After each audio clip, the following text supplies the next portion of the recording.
Welcome back to the channel, everybody. My name is Chris Gaisford, and in this video we're going to be talking about how to add Z-Wave to your Home Assistant. In this particular method, we're going to be using the aerotech Z-Wave USB that you could just plug right into your Raspberry Pi. You could do Z-Wave through various number of hubs, such as SmartThings or any of those like that, and I'll have a video in the future about how to configure SmartThings. So if that's something you're going to be interested in, stick around. I'm going to be connecting this Yell Z-Wave lock to our Home Assistant. I actually have it right here ready to go. So let's stop wasting time and jump right into the video. Alright guys, I do want to take a quick second to talk about snapshots with your Home Assistant. Over the last few days, something happened with my SD card that I had plugged into my old Home Assistant. It's completely kaput now. It became unusable, so I actually had to get a new SD card for my Home Assistant and set everything up from scratch because I didn't have a snapshot on my machine. So let's go ahead. I want to do a quick snapshot here just to show you guys the process. And when you're setting up your Home Assistant for the second, third, fourth time, if you need to do that, you could just import those snapshots to save you a bunch of time in the future. So inside of Home Assistant, we're just going to go over to snapshots. And you can see I took one yesterday, but we're going to go ahead and name this. And we'll name it Pre-Z-Wave. And we're going to just have a full snapshot there. You can choose to password protect your snapshots. I just save them locally, so I'm not super concerned about it. And then you hit create down here, and then it becomes down here as an available snapshot. So then from here you can just click on it and download it to your computer, and that's how you're going to store it, just in case you need to upload it somewhere else. You got to make sure you're downloading them off the SD card, so that way if anything does go wrong, you have access to them. Storing them on the SD card isn't necessarily the best practice, just in case. Okay, so now that we have that out of the way, let's go ahead and get into this. So in the past video where we talked about add-ons in Home Assistant, I had everybody install the Open Z-Wave module, and after spending a few hours messing with the Open Z-Wave module, I've come to discover that it is not the best way to do things. So I'm just going to go ahead and uninstall this. Okay, and so since the Open Z-Wave module, Z-Wave has actually come to Home Assistant as a kind of like a built-in integration, and so we're going to have to go modify our configuration.yaml file. The configuration.yaml file on Home Assistant is kind of the main configuration file for Home Assistant. It's kind of where everything goes, to all the groundwork for your Home Assistant. So another change I did make was I went ahead and installed the file editor instead of VS Code. It's just a little bit more responsive, I felt like, with my particular version of Raspberry Pi. So you could either use this one or VS Code, whichever one you prefer. But going forward, I will most likely be using this file editor. So before we could actually go into our configuration and start adding Z-Wave stuff, we actually have to take our aerotech USB here and plug it into our Raspberry Pi. So I'm just going to go ahead and do that. And if you have the same Z-Wave USB stick that I do here, you're going to start seeing it go red, yellow, and blue, just kind of in a loop. And from here, we're going to need to figure out what USB this is plugged into and the name of the device so we could actually start taking advantage of it. And to do that, since we're still under the supervisor tab here, we're going to go over to System, and then if you click the three dots under Host System, you go to Hardware. You can see these serial devices here, and these are the ones we're interested in. I typically go straight for this dev serial device right here. The documentation says you should be able to use one of these ones here, but I'd rather just point to it directly, so I'm just going to copy this serial by ID here and make sure that copied, and now we could start actually adding Z-Wave to our configuration file. So we'll head over to our file editor,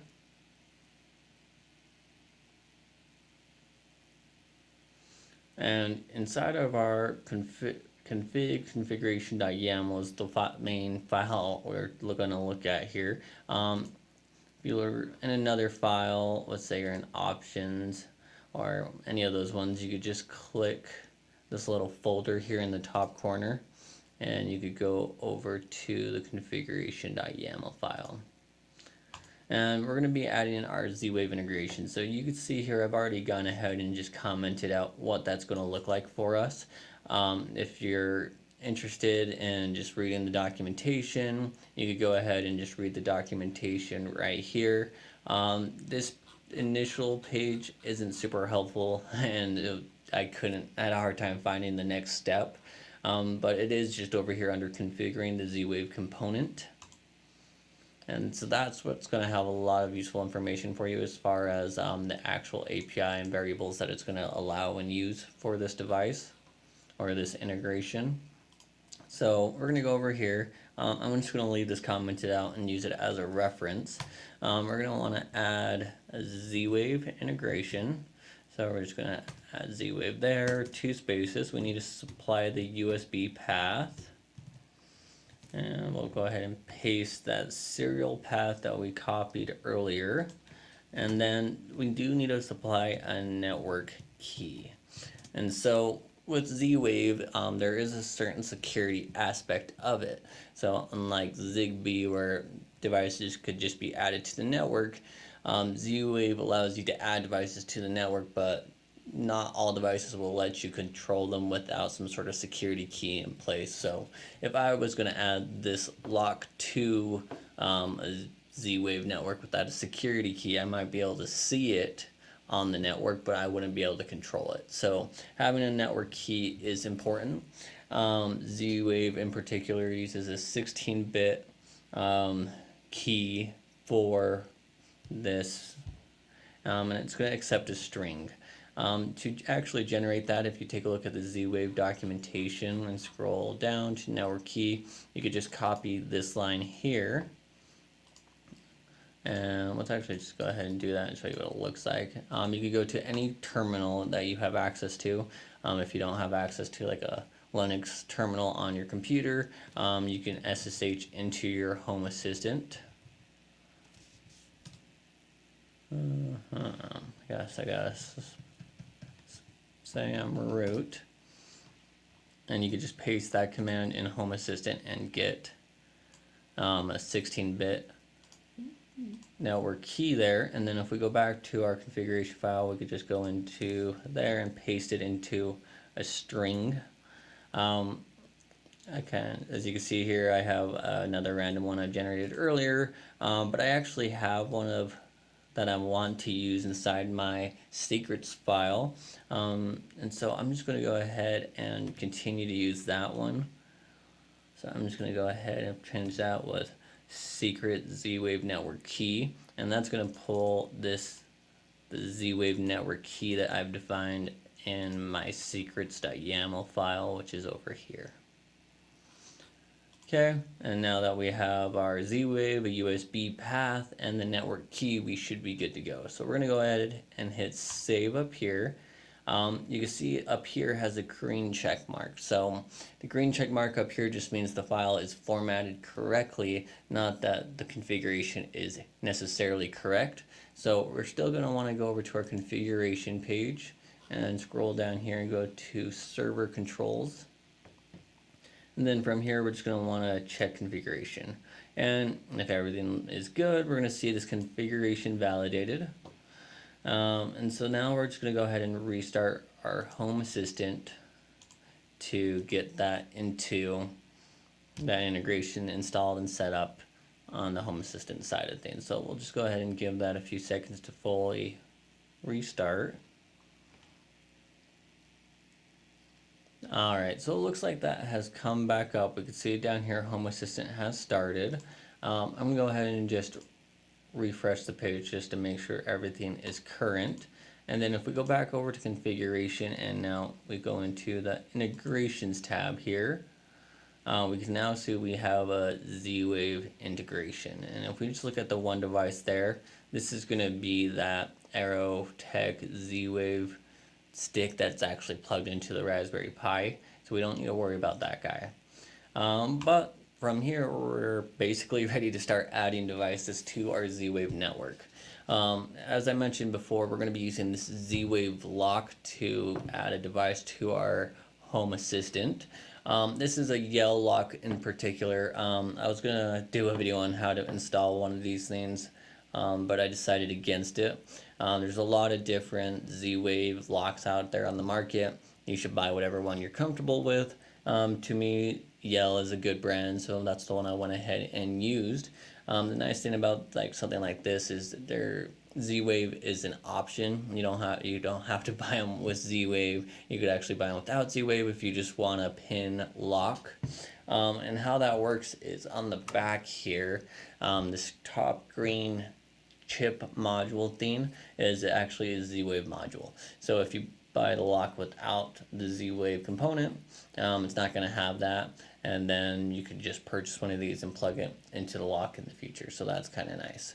So I've already gone and done that. You do need to plug it in before you do the plug in the batteries, or it's not going to see it there. It only sees it when it first boots up. So now that I have that plugged in, it's booted up, and it knows it's here, we should be able to add it to a Z-Wave network. So what we're going to do is I'm going to go ahead and log into the admin interface of this lock. Again, follow the manual for your lock to figure out how to do that. I just type in my PIN, and then I hit the little gear icon on this lock specifically. Menu mode. Enter number. And press the gear key to continue. And then I'm going to press the number 7, because that's the one that this lock uses wireless for module setting mode. the wireless press module the gear setting. key to continue. The wireless module settings. So we're going to go ahead and hit the gear key, and then join the wireless network. we have the option to join the wireless network. So I'm going to go ahead and leave that right there. On our home assistant, we're going to go over to the configure page here, and then this is it. The first thing we're going to want to do is just click this add node secure, and then after you press that, we'll want to continue this. Hit continue on this guy. Completed. Okay, so it said completed. And so we're going to go ahead and give it about 10-15 seconds, just so it can transfer some data over to the Z-Wave stick here and get it imported into the home assistant.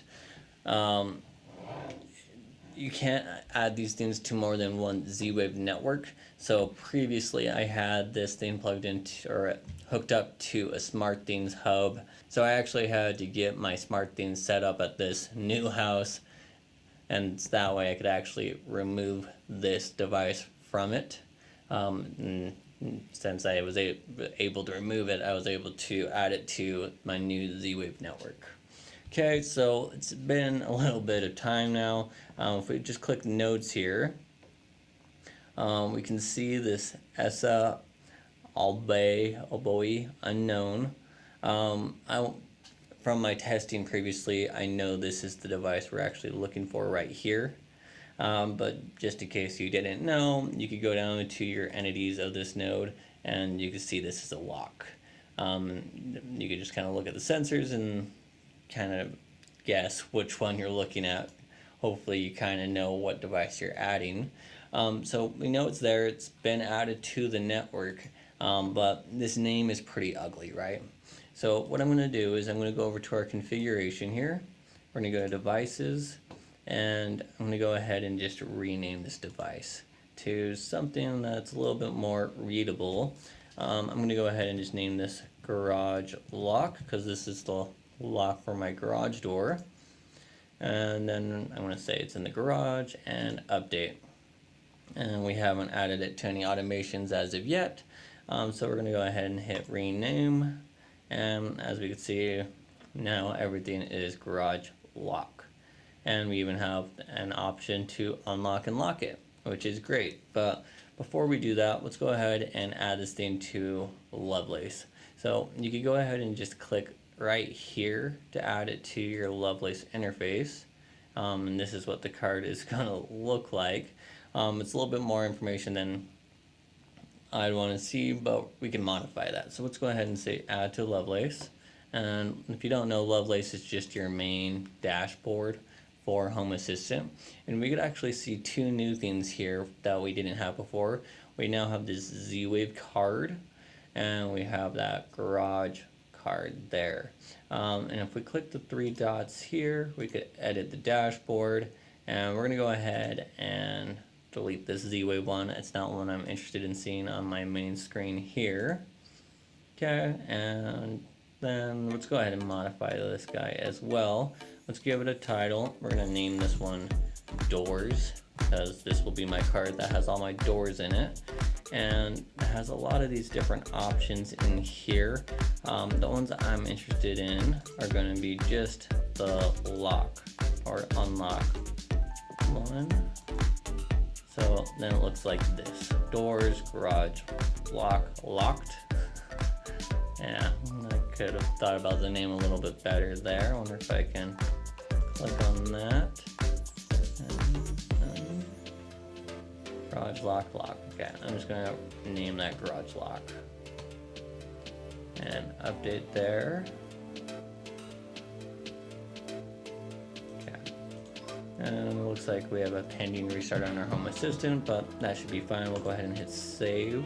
And now I have a doors card, which has my garage lock on there. And right now we can see that it says unlock, which means my lock is currently locked. And if I press unlock and give it a few seconds, we should see it update here on the UI automatically to give us the option to lock that. There we go. And this is something we're going to be able to add to our automations and stuff like that going forward. So here in a future video, when I'm starting to build out some of my automations, what we could do is we could actually call the lock service. And if you guys want to play around with that, you could go over to the developer tools, services, and it looks like still has some of my testing in here, but if we go to services, and we could call a service such as lock, and then you got to specify the device. We're going to go ahead and call it the garage lock here, and you can see it automatically updates the garage lock to that nasty name we saw earlier. And if we just press that, there you go. So this is the type of service what you would add to an automation. Let's say when I left the house, automatically lock the door. So that's about it for this video, guys. I was trying to get it out on Friday, and I apologize that didn't happen. I did not really know what I was doing when I got started into this. I went into the open Z-Wave configuration for a few hours. I had to mess around a lot with getting this thing off the old Z-Wave network and re-adding it and removing it and re-adding it to the new Z-Wave network with that network key. And then I also had some problems with my SD card, but everything seems to be working now, and I'm really happy to actually have control of my locks again.